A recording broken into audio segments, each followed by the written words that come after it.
Entertainment presents Marvel Now! Trading Cards, 100 card base set. autographed cards from Marvel Now top artists. Original sketch cards that mimic blank cover variants. Insert cards include #1 issues of Marvel Now cover art. Available this January.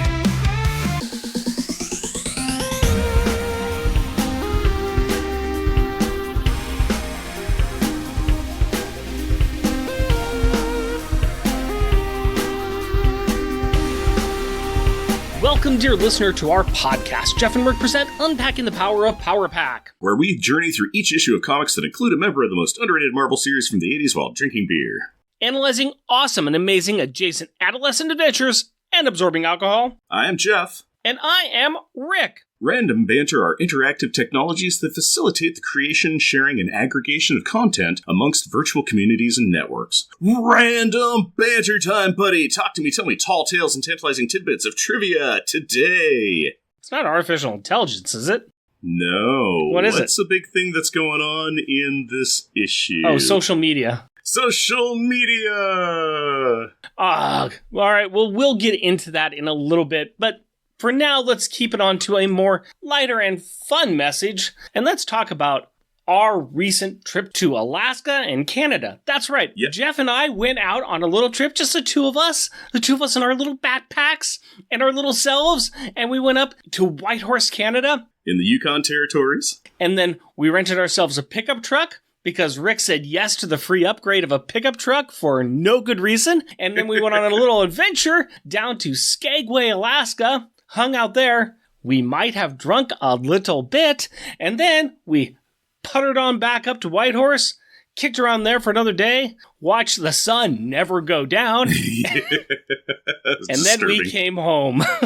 Yeah, it's fun when you're like, oh yeah, we're kind of doing a thing, and man, I'm really dragging, I'm really tired, yeah. It's midnight, and it looks like it's maybe 7 in the evening. It's like, what do you mean?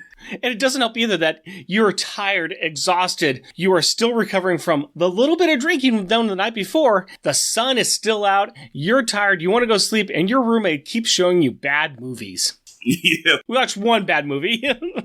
The Sunday that was the last night there, we were out caching and traveling, and we went from Alaska back up to Whitehorse in Yukon territory, and we were just kind of like, okay, it's like 7 o'clock. Are we going to go do more stuff, or are we feeling done? And it was kind of like the group consensus of, we could just sit and watch some TV and drink some stuff and eat some snacks. Next door, we went to a grocery store, we got a bunch of junk food, came on back, and I turned on Cemetery Man because I hadn't seen it in a while. And then I remembered why I hadn't seen it in a while. But that's okay, because Jeff was tired, and I wouldn't let him go to sleep because it was still light out at 11 o'clock at night. Yeah, that was the great part where we figure out it's 11 and then turns into midnight. But yeah, it was just, just to jump on to Cemetery Man real quick. Cemetery Man, it's a movie where I'm like, I think I've seen this before, but it's been 30 years because I think I recognize this.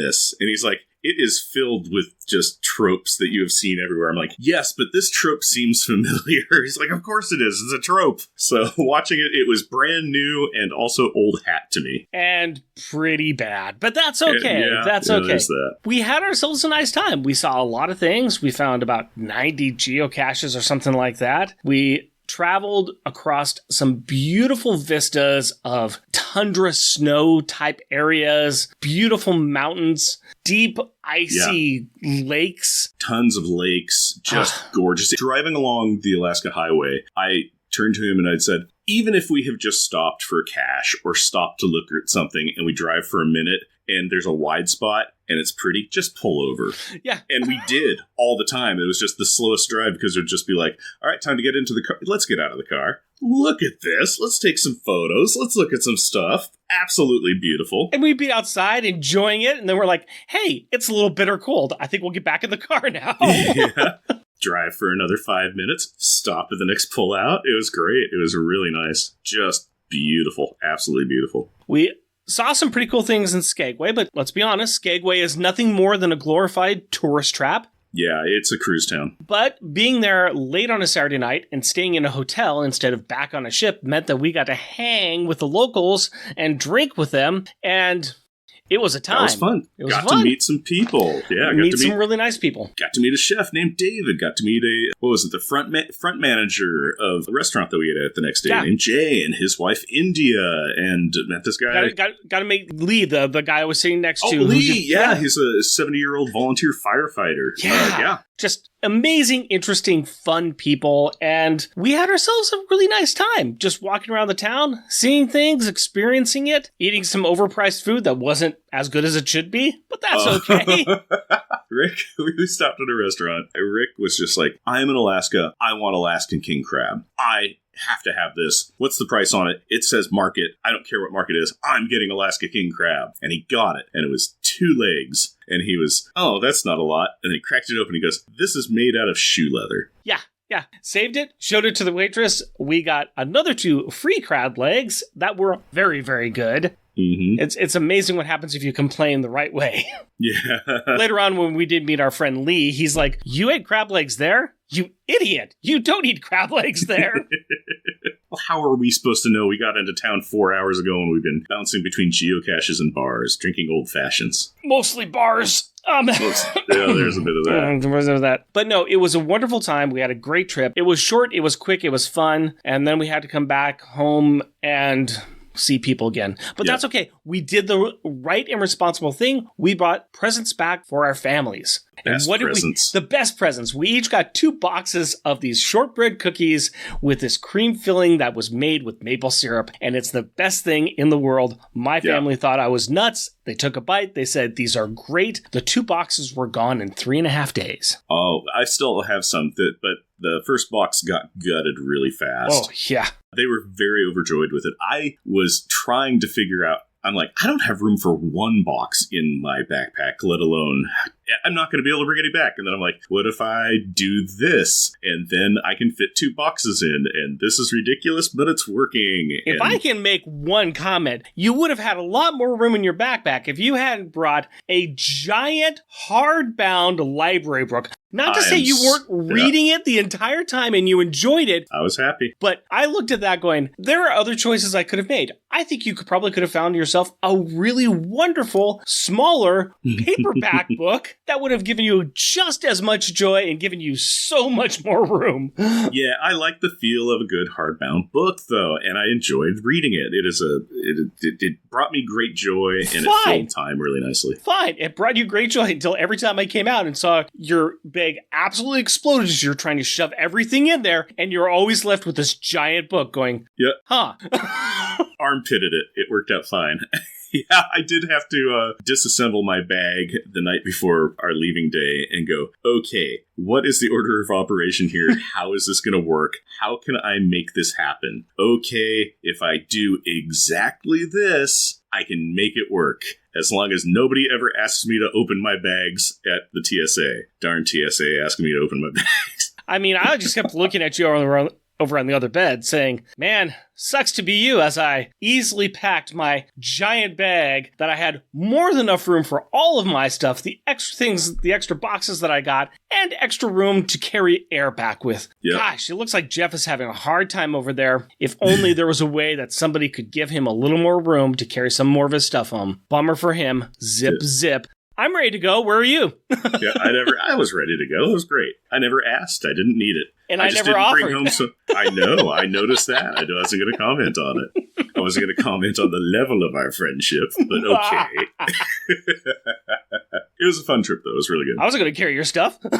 Yeah, I didn't ask you to. It was great. I just didn't bring home some fresh Alaskan air. That was the only difference. The other nice thing is when we started the trip, he had his CPAP machine that he was carrying with him. At one point in time, he went to the restroom. I held onto his backpack. He came back out. I had clipped on the CPAP machine onto the back of the backpack. He's like, huh, okay. That worked out nicely. It did make me quite back heavy, and it extended my back out another awkward foot or so. But it worked out quite well. I didn't have to worry about you forgetting it somewhere and us backtracking somewhere, so it worked out well for me, too. Yeah, the only backtracking we had to do was to find your sunglasses. Which never left the truck. No, they hadn't left the truck, but boy, we sure did search for them. You had even given up. Rick had given up looking for them, and I'm like, nah, you sit here, we're going to have an event and lunch, and you're waiting.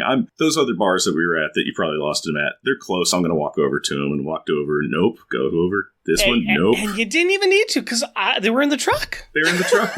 Rick had even checked the truck, except he had checked it from an angle that he couldn't see them. And then when he checked them for the passenger side, he's like, they're not here. And then when he got into the driver's side the next day, he's like, oh, come on.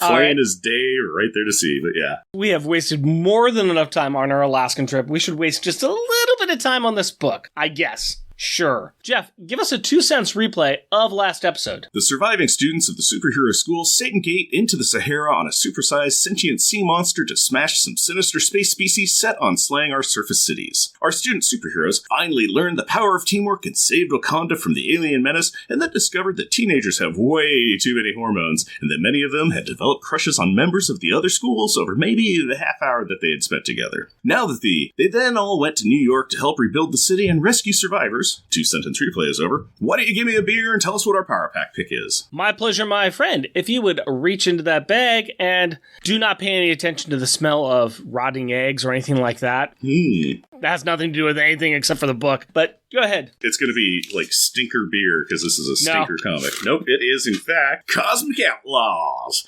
8-bit bottle logic. Oh, it looks like a collab. That's cool. That is a sweet video game-esque kind of graphic on there. It looks like a yellow Pac-Man ghost is the head of a big cannon mech that adventure-looking kind of red-headed girl is riding on the shoulder of. So Cosmic Outlaws.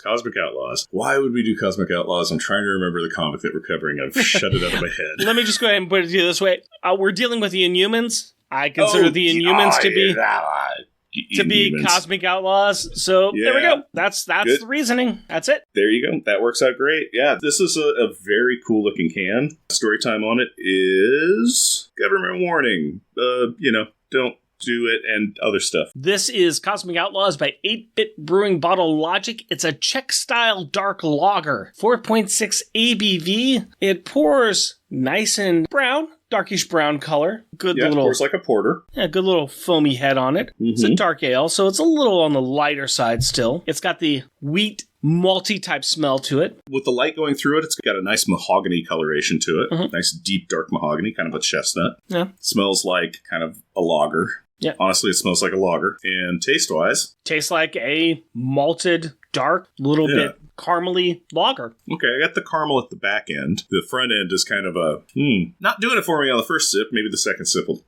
cut through itself. No, actually, this is just a dark lager. I don't really find it that bad. It's fairly straightforward. It was hitting my taste buds in a weird way with that first sip. The front end was very kind of just like, I'm a thing. And then it was like, oh, there's a flavor. And then it went into, ooh, that's not a good flavor. So yeah, I'm not getting any of that because I'm just getting the initial hit. Maybe just a little bit of rust at the back end, but that's just the hops coming and saying a little bit of hello. But it's not bad. No, this is just a straightforward lager. Probably that back end is a little bit of the burnt caramel taste in there, but that's it. Okay, I think that's what it is. It's tasting like a burnt lager to me. And that's what's throwing me, because I'm kind of used to a lager having a certain consistency, and this has like harsh, kind of acidic, sort of burnt. Yeah. Burnt notes, like burnt chemical notes, is what's going on. So that I think, burnt is the optimal kind of flavor for that. So, interesting.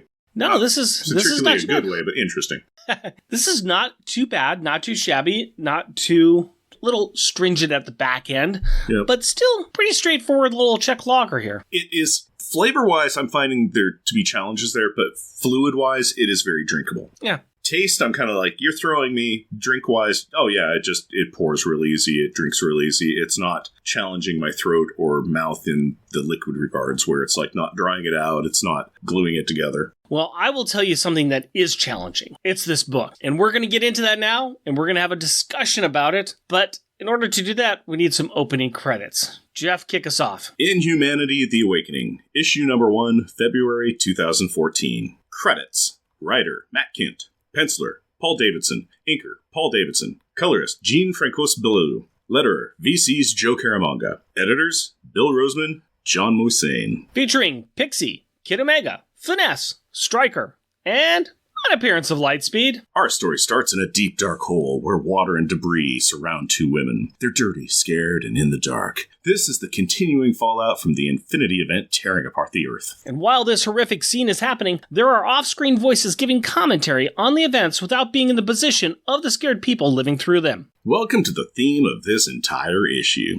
Let me spell it out for everyone so they get it now. Social media is horrible, and it minimizes the true reality of those living through events. So, do we need to review the rest of this issue? No, but actually, yes, for this is the yoke we must bear. Okay, crack the knuckles. Then let's set up some ground rules. This book has the feel of multimedia overload. Imagine watching a TV show, commenting on social media, having a conversation with the person, operating light machinery, and balancing a budget at the same time. Yeah, it's a bit of an exaggeration, but not by much. There's this running commentary on the top of every page past the introduction between two never-seen characters, which are at West Coast Avenger 69 and at Miami Mutant Girl. Think online troll and optimistic idealist. These characters have opinions on the actions of each page, like they are the color commentators for a WWE show. We will discuss how successful the experiment is at the back end. But for now, just understand that the writer has distilled all online interactions to those two viewpoints. Another thing that we need to establish is that during this big event, the Inhuman city Adelan was attacked. During that fight, a Terrigen bomb was activated, releasing two giant clouds of the mist which would activate the Inhuman gene. These mist clouds are now roaming the planet, and unsuspecting people are being exposed to it,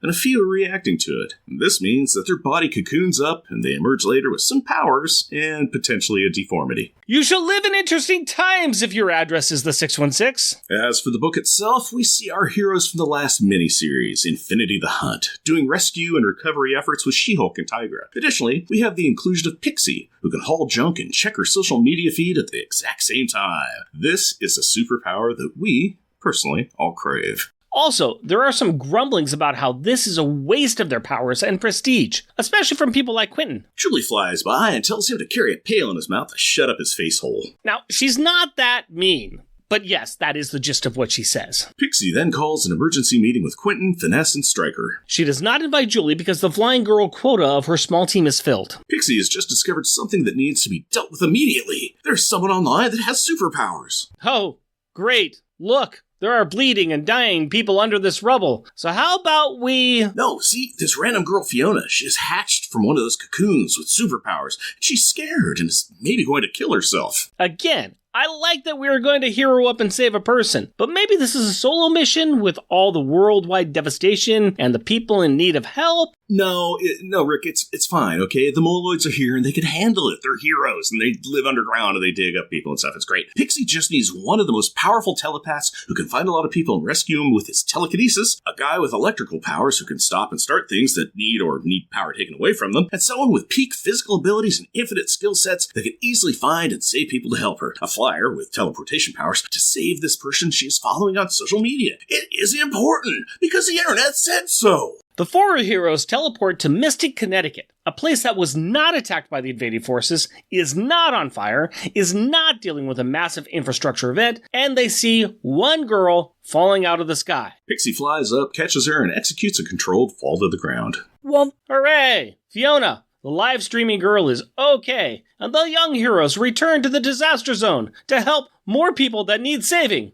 Or not. No, not is correct. They sit down in Fiona's backyard around a nice patio fire and have a little chat. And that is because that is what civilized heroes do. Well, we get into it with Fiona. She just had too much of being a freak. And we should explain. Her hair is all feathers, and she also has feathers growing out of her arms. She also has the ability to fold this story into another layer of origami social media storytelling. To recap, we are reading a comic book telling a story. Within that story is a ticker feed at the top of the page with two people commenting on the book. We have a new character telling a story to our heroes in the form of her blog posts. We have a couple of other people on the blog post commenting on her blog. We have unnamed masses of people liking or not liking the blog post. You have two chowderheads explain this comic to you. And there are untold number of people listening to us describe it all. We really need someone to review our coverage of this book to really fold that impossible seventh time. To get into the meat of Fiona's story, she is a typical blonde-haired teen girl living with her mom and annoying brother, and she has a very robust social media presence with tens of followers. During the start of this Terrigen Mist cloud thingy, she posted pictures about it, and her family anxiously watched the news. Not long after that, she started getting sick, and like any responsible teenage blogger, she documented her lovely sick time in the bathroom.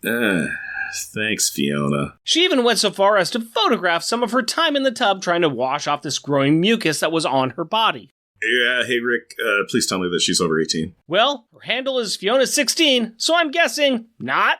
Okay, dude, this is entrapment and I want no part of it. Finally, she posted photos of her new form. Sans blonde hair, but sporting some wicked feathers. After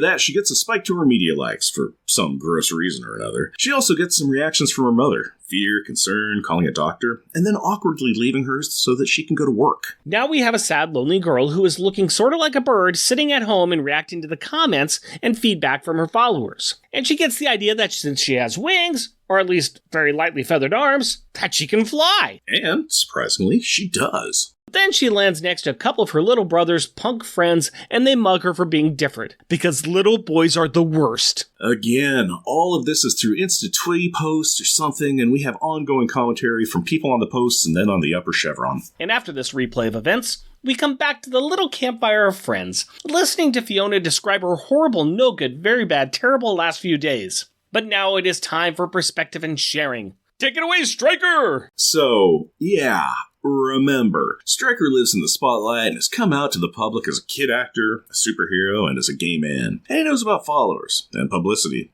and exposure. In fact, he knows too much about exposure. Yep, he runs through his history of fame, fortune, and finally sexual harassment by his manager. His thesis that he is providing is that life is made up from how you deal with those moments that are good or bad in your life. Also, flying is a really cool way to take moments for yourself. It is so amazingly cool. And if you can't do it, well, your life is sad. Also, being popular and young, bonus. You, Fiona, have the most amazing power in the world. If you have popularity on your side, you can make the world follow you. Because if you are popular, you are automatically right. Wow. I think I could name many infamous examples where that is just not true. Yeah, those are just examples from the past. We, as a growing, intelligent, learning society with access to historical facts and memory, would never make those mistakes again. Ooh, Rick, let's just move on, shall we? What other wisdom is Stryker dropping to Fiona? Oh, just that millionaires can only complain to other millionaires because they can understand anyone else. So you should only really try to talk to and understand your peers or people like you, because nobody else will be able to empathize or see your real problems. I really am struggling with this book, Rick. Good news. The fire is dying out, the sun is going down, and Fiona has decided that she needs to talk to her family, starting with her brother. Oh, by the way, he was getting sick just like she was this morning. Oh, joy. Upstairs, they find the remnants of an egg, one that Fiona's brother Flynn probably came out of. Also, the TV is announcing that there are reports of an explosion and massive fires in a nearby apartment building. And the cause was not a natural disaster. Nope. The cause is a small force of nature with destructive powers, shoved into a small angry boy who wanted revenge on the people who mugged his sister and made fun of what he has just become. Bad news and good news time. Bad news first. We have one more issue to read. Oh, okay. Well, what's the good news then? We only have one more issue to read. That is good news. All right. Cover of this issue. I'm going to say this is something I kind of like. I like the cover of this issue. Yeah. This is by Jorge Molina. And it's good, save for the fact it's not quite accurate, but yeah. It's as accurate as anything else, really. I mean, Inhumanity of the Awakening, and you've got, this looks like they're in some kind of cave, because there's some stalagmites going up on the side, and there's these weird pinkish pustulates that are on those, and they're same on the ground too, and there's this giant egg in the center, which is kind of opening up like a xenomorph's egg, with a hand sticking out of the top through the membrane, and you got Finesse, Stryker, Pixie, and... Oh, that's Durga, the reincarnation of... No, what was her name? She was from the Hunt. She was able to generate all the arms. She was the reincarnation of the Hindi god of destruction, Durza. And her name was... I don't Aisha? know. It's her. I guarantee that it's her. Okay. But it doesn't make any sense. It's somebody who's not in this book. Yes, it's Miss not appearing in this issue. It's not Quentin Quire, who is his... No. It should be. It should be Quentin Quire, yes. but... Oh, yeah. other than that, I do like this cover. I think it is very beautifully done. I like the use of shadows. There's kind of a realistic tint to the faces and bodies, and it's kind of got this cool painted atmosphere to it. I think it's a very striking, very interesting cover, and I want to read that comic. Oh, yeah, except that this looks like this is Krakoa-era hatching chamber comic. That's what this cover looks like. I want to read that comic. I get that, and I think that you may have already, but yeah, because all the pustules that are on the arches that are going in this kind of organic-looking chamber look like the red glowing eyes of the Krakoa Island where it's looking at everything. Or it's eggs that are growing just haven't been imbued with a body yet. Possibly. All the people that are looking at this arm coming out of this glowing hatching cocoon egg are looking at it with like shock and awe, like, oh, what's going on? They all look at it with almost kind of like fear and trepidation. Yeah. That's a cool cover. Yes. The book itself, there are issues that we have. I'm going to go ahead and start off with the social media. I found it much more distracting and not at all informative to have this ticker tape thing going at the top of the book. I couldn't figure out when I needed to interpret that into the book. Is it making me want to read this book twice, which I don't want to do, and just read the ticker tape at the top? Because it's breaking the flow of continuity going from the book to that, because it doesn't necessarily react to or feature in or enhance anything that's being spoken about in the book itself. That's the thing on this. It is a massively distracting book. It's past, present, future kind of thing. If you say that the storyline that is going on with Fiona and everything is the present, the blue ticker tape at the top between the idealistic person and the troll is from the future, because they're commenting on things like, do you remember this from months ago? No, I didn't hear about this. Well, there's a conspiracy. It's very distracting from the story that's going on. Then you have the current story, which is going on, where Fiona's like, I feel like a freak and I want to kill myself. And then and here's my social media posts from the past, where slightly after that past was comments in there. So it's very jumbled, very messy, very disorganized, and it is disturbing to read in the fact that you're trying to hold on to like 4 different stories that are happening at the same time. So I gave up on reading the blue ticker tape on the top, and I just kind of glanced at it going through on my second look at the book, just because I wasn't really getting anything from it. It didn't provide much. Right. Once I read it at the end, I was going, it's still not providing that much. There is something a little bit more ingrained later on when Fiona's telling her story, and she's telling her story through Instagram or whatever, and you're getting the instant feedbacks on there. That's kind of interesting, but then you are also overlaying it with her own thoughts too. So you're having the pictures, you're having her thoughts, and you're having the reactions of everything. And I don't know. There's the aspect in her posts that she's showing also have 2 commentators on them. And one is like Fiona bestie. So you have the idealistic friend person, again, the kind person, and then another troll. Right. Like the bestie is all like, oh, watch out, I hear that that cloud might be toxic. And the other troll's like, breathe deep, I hope you die. Up in the top, you get a troll and an idealist. In the commentary section of the post, you get a troll and an idealist, and they're not providing anything other than showing that people are terrible. And you're also seeing, too, the likes and dislikes of each one of these things, these posts, go up and up. And so the numbers of people that are interacting with this is increasing. But we're only getting the 2 people commenting. We're crafting a tale and a story, and we're only following through this, which, of course, that's what it is, too. You never read the comments, because you tend to, look at certain people's comments only, and you're getting a very distorted view of things, which I guess is the point of the book. The entire structure of the book is very convoluted like that, and it makes me very upset and questioning what the entire point of this book is and what the author is trying to say. I say that, and that's what I was saying at the end when I got done reading it the first time, that I went to write the script. And I looked at the first page of this book. The first page of this book is actually beautiful, because you have these 2 women who are in this underground cavern that's what's the remnants of a city. They're kind of in this. There's girders, there's cement, there's water dripping down. Waist deep of water. There's just all this stuff that they really need help. They can hear voices up here that are commenting on their situation, that this is hopeless. Look at this mess. And it's people commenting on the situation. The people in the situation can't do anything about it. And the comments above aren't necessarily helping them at all, because they're comments. They're not dealing with their situation. It's Quentin complaining about stuff. Right. And, at the end of it, they finally break through and the people are rescued. But you're seeing these 2 people down there who are just helpless, stuck in the narrative that they're in, with outside voices commenting on on what should be happening and how things should be different. Mm-hmm. And I said, that is the entire point of this book. I got it on the first page. Why did I need the other 21 pages? Because they're trying to paint a story about the Terrigen Mist and personalize it with little stories that happen that may not have been covered otherwise. It just, the levels of frustration I have with this book kept on growing straight from the structure of the book, the story that they're trying to say, and then what our heroes did. Mm-hmm. Yeah, it's... Our heroes at the beginning are at a scene of mass destruction. They're helping people here. We get at the first page, they're actually helping people. Yeah, that there are people in peril that need saving and assistance that needs to be done after the saving, where they're like, okay, we need to transport water over here. We need Pixie to transport this. Julie is carrying armloads of medical supplies to an area. It is an active scene of rescue, and Pixie is bored of it. In the middle of that, 4 of them leave.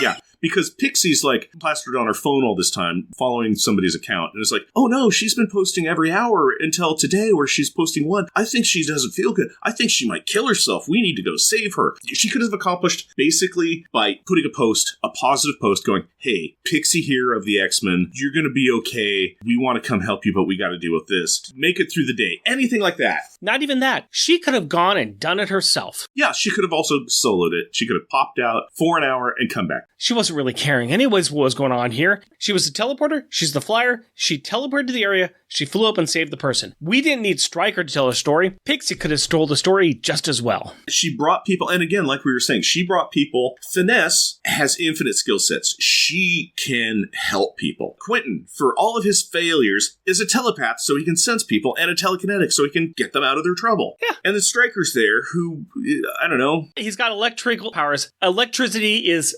needed, and it needs to be controlled in infrastructure. Yes, it needs to be controlled in this. So yeah, he can provide power. He can provide light. Yes, just everything is horrible. Yep. Everything is horrible. All right. You've mentioned it already. Another crux of this book is the Terrigen Mist, which we talked about in our recap. This is a kind of a big deal because we still have some characters that have been created through the Terrigen Mist, and it was a very big deal of storylines that were occurring at this point in time, especially with these 2 giant clouds of Terrigen Mist that were going around the world, and people with mutant powers that were getting affected by this were actually dying, and this became a big thing between Inhumans versus X-Men, and that was one of the big things that came out. But also, one of the most important characters that came out of the Terrigen Mist cloud was Miss Marvel, Kamala Khan. Mm-hmm. She was affected. She got her powers from that, and she became a very strong character in the Marvel Universe. So there's some cool stuff that's coming out of this, and this is one of these things that's introducing. Hey, we have these characters, we have these people that are being created with this Terrigen Mist, and it starts asking the question of what's going to happen to them. How are they going to be handled? Usually the Inhumans, when they infect people with Terrigen Mist, they are there, and they are walking them through this process. But now we have this Terrigen Mist that's just going willy-nilly, creating powered people with no control, and here's what happens. Yeah. And it makes them feel like a freak because some of them are minorly deformed. Like Fiona, her hair got replaced with feathers, and they keep on calling them wings, but she literally just had some feathers growing out of a line on her arms. Now, to be fair, a teenager who has a massive hair loss, any changes that occur in the teenage years are horrific and terrifying and uncomfortable, and they don't know what to deal with them. So true, but if it was in the 80s, people wouldn't have even noticed because that's what hair looked like. I've seen hairdos that look like that. Yeah. I'm not going to argue too much on it. Yeah, and her deformity on her arms could be covered with a sweater. All this is good points, except you're missing the one most important aspect of this book, Jeff. She documented it all on social media, so her life is ruined. Yeah,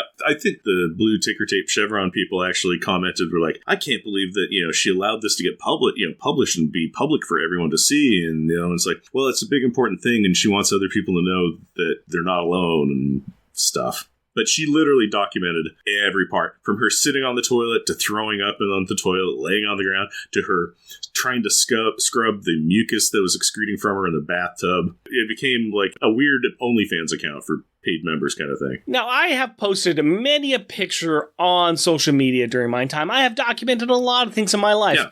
I tend to keep the camera out of the bathroom. Mm-hmm. That's just me, though. Yep. What's the message, Jeff? What's the message that you got out of this book? I don't even know. It was just basically to say there was an outcome of the Infinity thing, the hunt. Oh, things changed, and now there's Terrigen Mist, and now there's more people with powers. I don't really know. Listening to people and helping them is good, but I could not tell you what the message is, other than the aspect of, like, social media is not healthy. It is, people can become obsessive about it, and it can really distort your views on things. And even just with all the commenters, you're going to have horrible people, you're going to have trolls, you're going to have people that want to be supportive, but there's going to be miscommunications and misinformations all over the place as soon as you start getting people coming in and declaring things when they have no better knowledge about it. One thing that I was very disappointed in this book was this was written by the same person who brought us Infinity: The Hunt. And I was disappointed because, yes, there were some things that didn't work in that book and we had our own issues with it, but it was a competent story. Yes. It was an interesting setup with the contest of champions, and then there's this big invasion going on, and it's these schools that are completely different that are learning how to work together. And you come out of that with a team of people who are starting to work together, and there are things you can do, there are stories you can tell, there are some interesting beats you can have, but instead we have these two books which introduce us to two characters that, spoiler alert, we'll never see again. No. And honestly, kind of gladly. It's a shame, because you could do something interesting with these characters. There is a story here that they dipped into but really floundered around. Yes. The everyday person that got transformed, you're not a billionaire, you're not ancient god of whatever. You were just like, I'm a teenager dealing with teenager things. This thing happened. I don't know what to do. And having superheroes come in and kind of like just walk you through or talk to you and let you know that you're not alone. Yeah. Even at this, like, Stryker's big talk to her was not helpful. No. In my opinion. And in fact, it went from like taking it from like being a relatable thing to just dirtying it even more, because it's just, we are millionaires in problems, and only people with problems can talk to people with problems, and millionaires can only talk to millionaires. You think you've got it bad? You've got it great, because now you're a god and you can fly, and other people are beneath you now. And more to the point, he was even less, he was like, flying is not your superpower. Your media presence is your superpower. People listen to you. You're young and attractive, and they want to hear what you have to say. It's all just about the fame. It's like his big come to the helper's table speech really was just, it's like, Stryker, you gotta not talk. You are not a helper here. It's Alcohol Anonymous being run by the Kardashians. Yes. Yes, it's just like, you should replace your alcoholism with alcoholism and fame chasing. No, you should replace... How can you monetize? How can you... You can replace your alcoholism with becoming rich and famous. Mm-hmm. More importantly, just famous. Just empty, shallow holliness. Just the hollowness of just unearned fame. All right, let's move on to the final thoughts, because otherwise we are going to get canceled. What is the Gallery of Greatness? We have a destroyed city. We've got broken eggshells. Let's just staple these pictures on a broken eggshell and call it good. What do we have for backup joke one? I've got appearing in Mystic, Connecticut. Is this a pirate town? Because it's got the big sailing ship in the background, yeah. We're sitting in this backyard of this picturesque town that's got no damage in it at all. In the background, there's this tall-masted pirate ship. Where are we? It's a tall ship. It's all in white. What's great on that is I didn't look, but I'm like, I bet Mystic, Connecticut has a big sailing ship there. And I bet I could pinpoint exactly on Google Earth where this girl lives in regards to where the ship is parked. And I didn't, because I'm just like, I bet I could, but I don't want to. But yeah, it's weird to be in a little suburbs and looking at a tall ship in the background. The big old masts and the big sails and everything. Okay, I did a brief little search, and yes, I did find that. There's a picture here looking from the water side in, and there's tall masts. There's the town back there. Yep. Okay. Well, Fiona lives about 2 streets in from the tall ship. Yeah, pretty much. What do you have for backup joke one? My backup joke one is on page 10 of Marvel Unlimited, and I call it Scrub-a-dub-dub. It is Fiona in the bathtub, covered in mucus, scrubbing it with a brush, making a face where she's like disgusted with it and trying to get it off and doesn't understand. Why is that funny to you? Just because the face she's making and the fact that she's just covered in what looks like uncooked omelet. All right. All right. I'm going to peel the curtain back a little bit here, man. There's a hard one to find funny things. There's a hard one to find good things. There's a hard one. This was not a great comic for many a thing, in my personal opinion. I got to take what jokes I can out of what I was given. Fair enough. My top joke one was the angsty boy at the back. Oh, yeah, I hate his face. I hate it too, but it's an angry boy. Just, I'm in the middle of a fire. I've destroyed everything. I'm crying and I'm angry. And I looked at it and I laughed. I was like, this is supposed to be a dramatic page, but it just made me laugh. I'm like, oh, look at the crying boy. I'm a horrible person. I don't know. I got nothing. I get it. It's okay. I will throw my top one in there. It's on page 8, and I call it Selfie Check. It's a close-up of the top half of Fiona's head, looking at her picture that she just took on her phone, where she's apparently filming herself on a different camera or something, and there's the Terrigen Mist behind her. And it's just another derpy-looking picture of Fiona looking confused about a situation happening around her. Yeah, that's fair. Let's get on to some good art, because the art in this book is... It's fine. It's serviceable. It's not great. It's not great. But it is. But it's not horrible. It is definitely passing grade, but it is not A+ material at all. At the end of Fiona's little story, she is... Actually, I guess after Stryker's part of the story, they're sitting in the now sunset backyard and having a little cookout. Yes. And it's actually a well-done sunset. It looks like Whitehorse, Canada at 1 o'clock in the morning. Yeah. 1:30, because at 2 o'clock we were looking at a sunset. Yeah. So, yeah. But it's this really nice red-colored sunset behind them, and I kind of like. That's a good one. What do you have? My backup best one is on page 15, and I call it Sky Striker. Yeah, that's my top one. I like that one, too. Okay. Yep. This is just Stryker while he's talking, and he's just saying you got to take your moments you can, and flying's a good way of doing that. And he had flown up through the clouds, and he's above the cloud layer, the sun setting behind him, and he's just got lightning arcing all over him. And it's like, yeah, that looks good. It's a decent looking one of Stryker. Yeah, I like that. What's your top one? It is on page 17, and I call it Summer Fun. And it's just a picture of the Avengers Academy, old school one, just having a cookout. Metal is working the grill, and Quentin's eating some hamburgers, and She-Hulk and Tigra are sitting at a table clinking drinks together. What's her name? Mist? Yeah. Yeah, Mist and Reptile are throwing a football back and forth, and Finesse and Biohazard are like having a foot race across a lake and a dusty trail or something. So it's just... Yeah, they're all having a good time, yeah. Yeah, they're having a good time. It's summertime fun. It's a cookout, and they're just playing and enjoying each other's company. And I thought that was really great.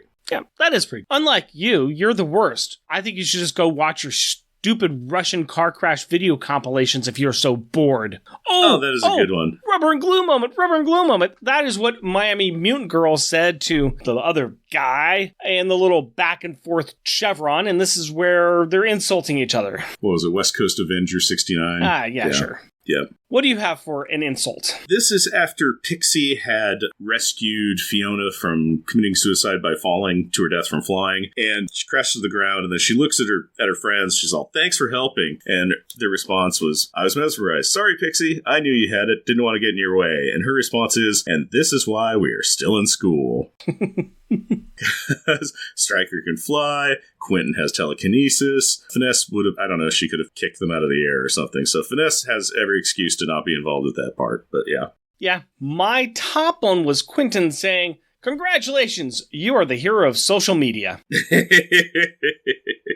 Quentin, we love your sarcasm, sir. Mm-hmm. What do you have for a good top insult? On page 4, when Julie's flying all the medical stuff and Quentin's complaining, and Quentin's all, "Don't they have a National Guard for doing this kind of stuff?" And Julie's response is, "Quentin, can you just shut up till we're done?" And he's all, "Yeah, whatever." I just like Julie telling Quentin to shut up. Yeah, that's fair. Yep. All right, Jeff, the moment you've been waiting for. The Parent of the Year Award. The Reed Richards Award for good or bad parenting. Who you got? Fiona's mom's got it going on, baby. Fiona's mom's got it going on. I agree. My reasoning for her was, I know you got to go to work, but this is some life-altering events for your teen. Maybe call in for the day. She's a single mom. She was back and forth on the thing. She was scared of her daughter having the mutations go on and everything. But I was actually doing it for the good parenting, because she was there for her kids. She was a single mom. She was working. She had covered their bills and everything. She was struggling, but she was also, Fiona's mom was really trying. She did go back and forth like a lot of, most parents will. But you could tell that she actively was engaged with her kids and loved them. Yeah. I couldn't get by the going to work. Yeah, I was like, again, this comic does not happen if she just does that. So, but a lot of parents are going to make that choice between, they're like, I got to put food on the table. I got to cover the bills, and we're going to have doctor bills now. I need to do what I got to do. I don't know. Yeah. I understand your version of where you're coming from on that too. Because again, Fiona's mom bounced back and forth. Yeah. Let's talk about best and worst of issue. My worst is everybody. Can you narrow it down to more than just all of them? Because that's a viable answer, Let me try. I'm going to go ahead and go with Pixie. Because, again, I've already said it. She could have done this all by herself without taking the other people. And honestly, if she had done that, it might have been a little bit better of an interesting issue. I think we could have gotten into we wouldn't have this group kumbaya going on, and we could have had some more interaction of things, this is what happened to me. I'm going to go and fly and take revenge on these boys. No, we're going to talk about this. We're going to come up with some other solutions. There's a lot of other stories you could have done. You don't need everybody else. You just need Pixie. Yeah, I do get it. I fully get it. I didn't go for that route. I'm going to say that Flynn's punk friends, the ones that attacked Fiona and were ripping out her feathers and everything, they were the worst. But again, like you said, everybody was the worst. But I'm going to go for them because they were just terrible monsters. I think Fiona's bestie said, "Oh, those kids are animals," because she goes to school with them and knows how terrible they are in real life. Here's my problem with those characters, though, is that they're not characters, they're caricatures. They are ideas. They are broad stroke paintings of something. And yes. Bigotry and hatred. Yeah, it's like, wow, yes, the worst is bigotry and hatred. Well, they're not characters. But I see what you mean, but I just who do you have as best? You're probably going to argue this, but my best is Pixie?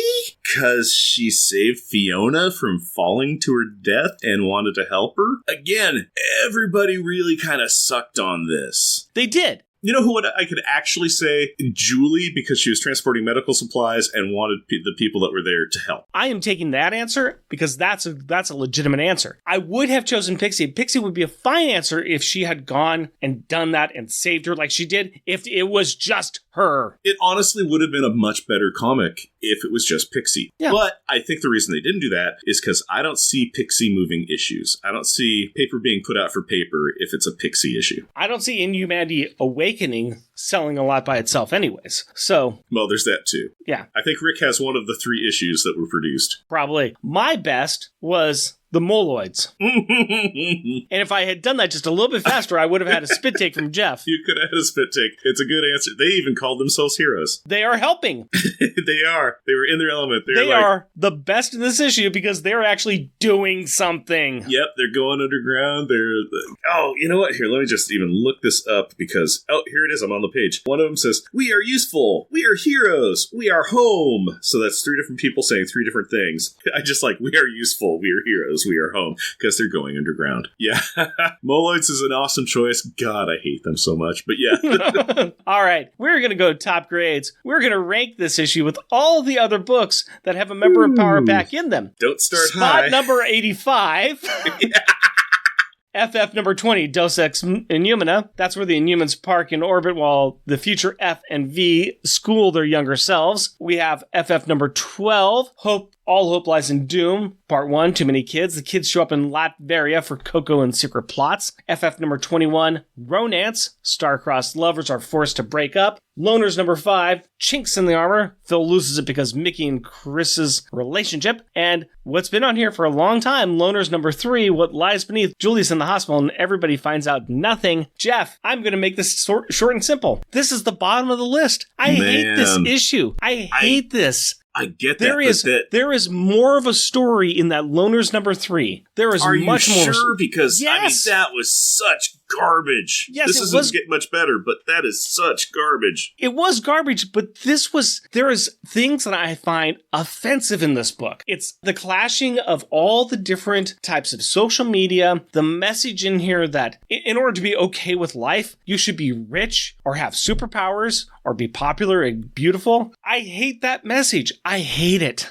Okay, while you were talking, I was able to go into my mind palace and walk through the halls. And as insipid and as non-productive and as dumb and bland as What Lies Beneath was, you have raised an excellent point of the just profusion of confusion and distractions that went on with this, with the various social media posts and the interactions with people. I am willing to make this the brand new number 90, which means that number 89 is remaining in its own place at spot 89. But yeah, we can put this at the bottom of the barrel, and I'm okay with that. Yeah, it's just not working for me today, sir. I'm excited to see how its sequel issue does. I've already put that in my head, and I already know where I'm going to say, but I can already guess as well. For now, I'm going to go ahead and say the final thoughts on this beer. What did we think of this beer, and how does it fit with the comic? Well, I'm going to say this, too. There's a bitter taste in my mouth when I'm drinking this beer, which is kind of, I don't know if it's the beer or it's this comic. I don't know. It ties in well with, I'm drinking the beer, I'm not overly liking it. The flavor, the extremes on the flavor profile of it have numbed, but I'm not enjoying it. I'll finish it, much like I finished this comic. I'm not enjoying it. For me, it's like a good